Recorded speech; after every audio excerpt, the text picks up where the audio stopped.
কি রে ভোলা, তুই এখানে? বুড়িমা ঠিক আছে তো?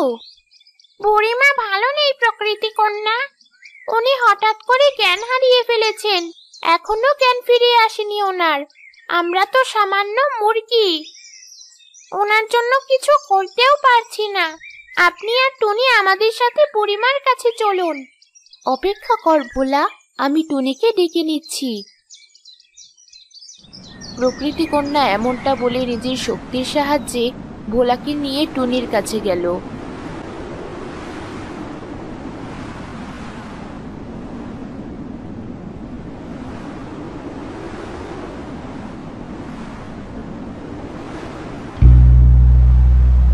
আর টুনিকে নিয়ে বুড়িমার কাছে আসলো। বুড়িমা, ও বুড়িমা, তুমি তো দেখছি চোখ বন্ধ করে শুয়ে আছো। ওঠো বুড়িমা, দেখো আমি এসেছি। লালা ভোলা, বুড়িমার এত শরীর খারাপ দেখে সত্যি আমার খুব খারাপ লাগছে। আচ্ছা, বুড়িমার এত বড় পৃথিবীতে কি কোনো আপনজন নেই? বুড়িমার এই শেষ সময়ে কেউ কি ওনার পাশে থাকবে না? বুড়িমার এক ছেলে আছে, সে পাশের গ্রামেই থাকে।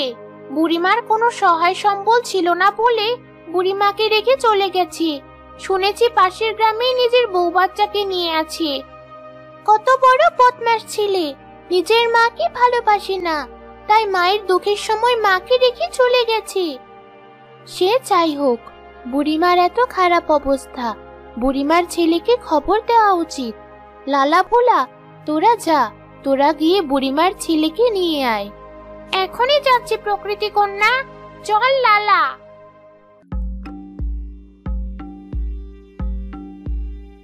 প্রকৃতি কন্যার টুনি মিলে বুড়িমাকে সেবা যত্ন করতে থাকে।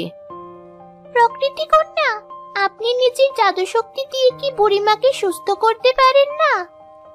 আমি চেষ্টা করেছি টুনি, কোনো কাজ হয়নি। বিধাতার বোধহয় ইচ্ছে নেই বুড়িমাকে সুস্থ করার।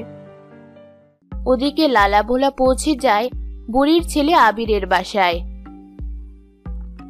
ও বুড়িমার ছেলে আবির, বাড়িতে আছো নাকি? কে রে, কে ডাকে? আমরা লালা ভোলা। এই মুরগিরা, তোরা কারা? ও মা, আমাদের ভুলে গেলে? তোমার মায়ের মুরগি আমরা। এসেছি তোমাকে নিতে। তোমার মা মৃত্যু শয্যায়, সে তোমাকে দেখতে চায়। আমার কোনো মা নেই, আর আমি যেতে পারবো না। ও মা, মুখের উপর মিথ্যে বলে দিলে? কেমন ছেলে গো তুমি? বেশি কথা না বলে এখান থেকে যদি চলে না যাস, তবে তোদের দুজনকে ধরে আমি জবাই করে খাবো।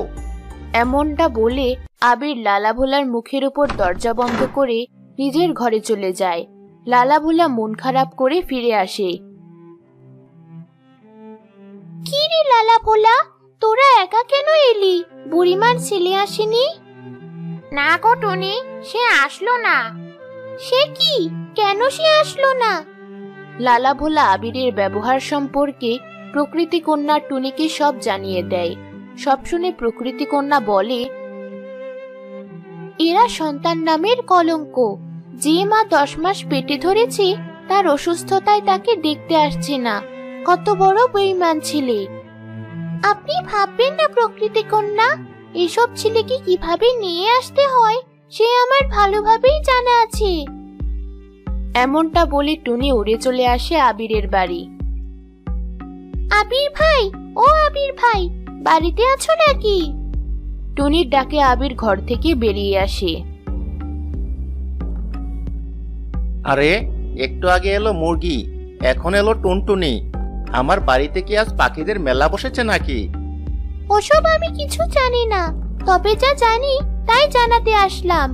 বুড়িমার, মানে তোমার মা, সে তো মরতে বসেছে। আরে যা, আমার কোনো মা নেই। কি সব যে বলো, যাও তো এখান থেকে। আরে, পুরো কথাটা তো শোনো। তোমার মায়ের তো অনেক সম্পত্তি। প্রকৃতি কন্যার সাহায্যে তোমার মায়ের একটি জাদুর ডিমের গাছ আছে।